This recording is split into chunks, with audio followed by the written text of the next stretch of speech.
streets of Washington, beneath the marble stone, came soldiers in uniform, standing there alone.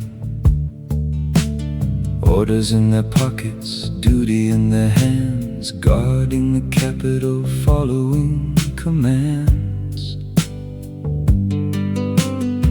But behind those helmets, behind every face, were men and women wondering what was taking place.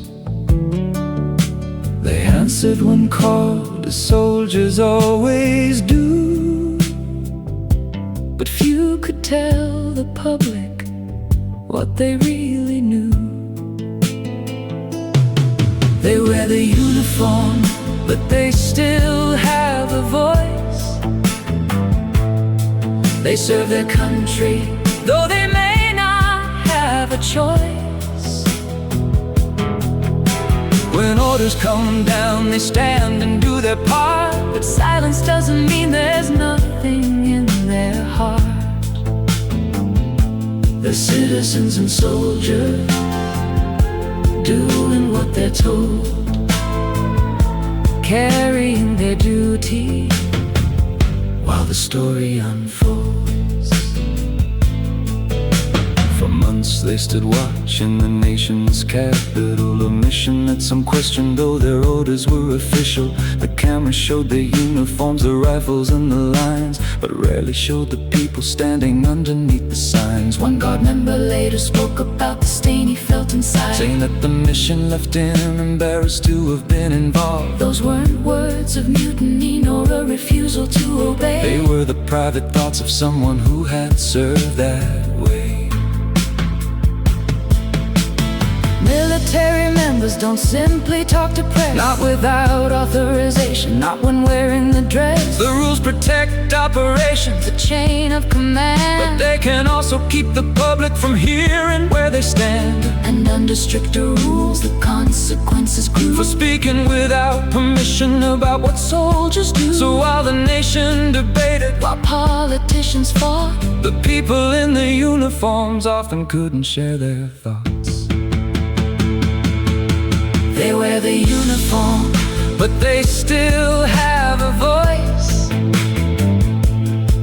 They serve their country, though they may not have a choice.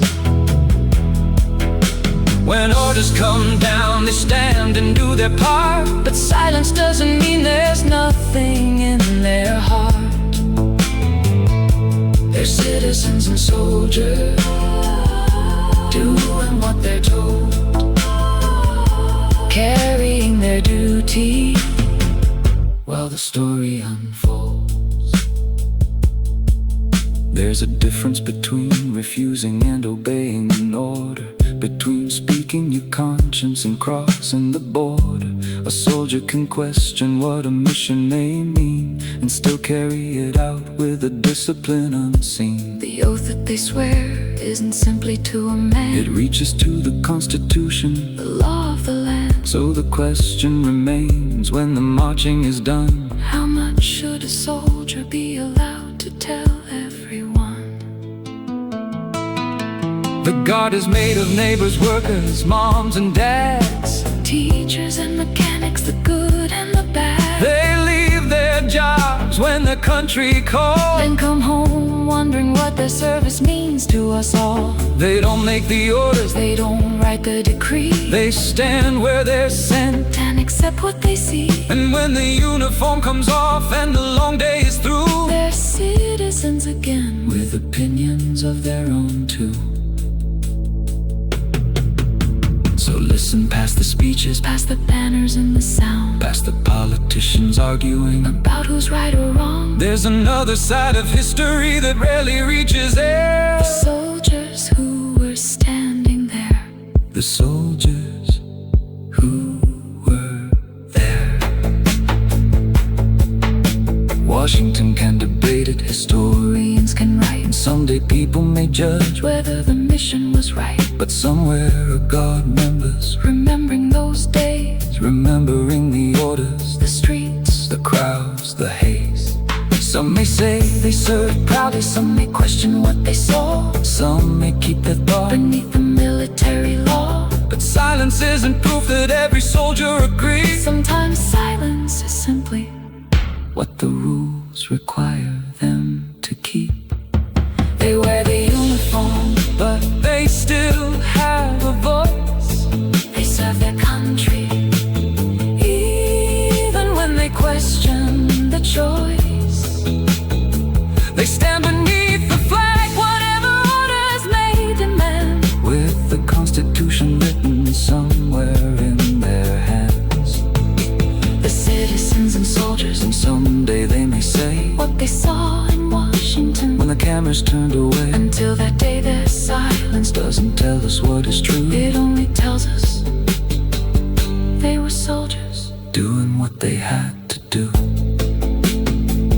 So remember those faces, When you see them on the line, they're more than just uniforms. standing in formation, They're Americans with thoughts, with doubts, with pride. who serve their country from the inside. And sometimes the quietest voice is the one we're not allowed to hear.